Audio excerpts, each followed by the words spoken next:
Hello and welcome to 52 Weeks. This week we're going to be continuing through Chapter 4 in the Parks, Civic, and Open Spaces.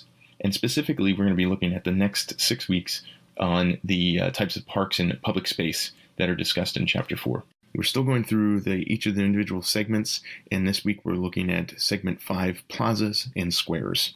So Meander Square is one of those places that could be a core for Allison Hill. It's probably a 15 to 25 year strategic plan that's right in there to really put all that together. Meander Square is also looking at this area is considered to be a food desert. It lacks adequate open space and play space, particularly for youth. So again, this is another place, when we look at what types of uses that are around here, that makes a lot of sense for play.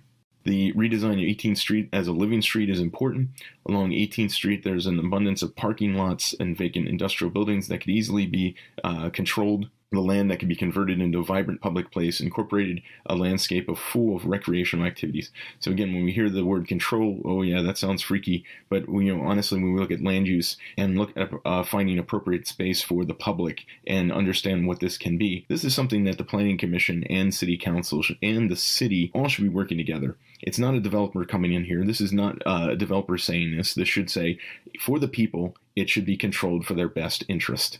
So the idea is looking at we can push the dialogue and the narrative to be that this is what we want for our neighborhood. This reclaimed space would also provide passive spaces and activity play for areas for children and also beautify the neighborhood. The third place that's on here is Riley Square. This is Objective 4.15.3, Community Hub for the River District. Plan recommends the development of new mixed-use linear buildings on the north side of the square to form a northern edge, better defining the space of the square. The buildings will be programmed for retail on the ground level and mixed-income apartments above. This is just a diagram and an idea of what could happen with Riley Square. So that's been studied a couple times. I know back in the 2005 and 6-7, Tom Powers of Powers and Associates brought Hillier in to study this area.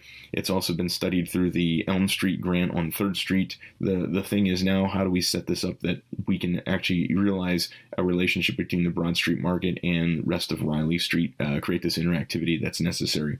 And relate it back to 6th Street and the courthouse, the State Archives, and Jackson Lake Tower, as well as the school. All these things in context matter. So Objective 4.15.3, Community Hub for the River District. This is a defined public space that will spur retail development in the area and strengthen the burgeoning Arch District. The square would be designed with the Susquehanna Art Museum and a sculpture park in mind. So we can extend the space of the Susquehanna Art Museum, knit it into the neighborhood really well, and help it grow around there. So this becomes a hub for the artists that are around here, supporting all types of art. That's one thing that's come about, is understanding that Midtown is changing. Our city is constantly changing. The degree of which it changes is what's important. This is now part of this discussion. There's some ideas of what this place could be that who live around this space. Market Square has been around since the establishment of Harrisburg. So looking at the comp plan, the square piazza described as the quintessential public gathering space in cities around the world. It has functioned historically as both marketplace and theater. It is a center for lively public exchange, debate, and spontaneous encounters, as well as a platform and setting for formal disciplined gatherings. This has always been a place, if you talk about Harrisburg, this is one of the places besides the Capitol building that people have a good memory of, or at least a place of, because it was where business was done. As we wander through this section, we can look at the plan of Market Square. Pedestrian areas should be sheltered from traffic with seating, bike racks, lighting, street trees, and space for street performances. So we can look at a different road alignment that happens instead of the curviness that happens to accommodate the Hilton and the bus transfer center. So you may be asking where the bus transfer center is. That is proposed to be relocated, connected back up to the Harrisburg Transportation Center where the railroad's at, and Amtrak and Greyhound bus. So that needs to be reconfigured. That way we move all that use out of the space. We look at this Market Square. It should be simple, open, and non-territorialized. Slowing the traffic as it moves across the plaza is critical. Here's a current picture of what the plaza looks like. It's unfortunate that this place becomes a parking ground for the Hilton. This is sad. I know some people might say it's better than a windswept space that's never used. I don't know. I've seen other spaces that work well that are just like windswept. One thing that hasn't been well is understanding that when you put a valet use at the corner of a space, such as where the Hilton's at, that's going to cut into that space. It's probably the worst thing you could probably do in a building is at the corner put in a automobile use when that really wants to be a restaurant. I know there's a restaurant in there and it's pushed back in. It just doesn't have that much street access. And keeping the restaurants there have been difficult at times because it's just not a great space. Part of it's financially getting people to be there and use that space. It's a misdesign of uses and how they function in a public space. So it would be very critical to look at how do large rectangular spaces work in other cities, looking at precedents, and understand what goes around those in the edges, what defines the space. I think that's most important. So we look at this misdesign of uses in the market square.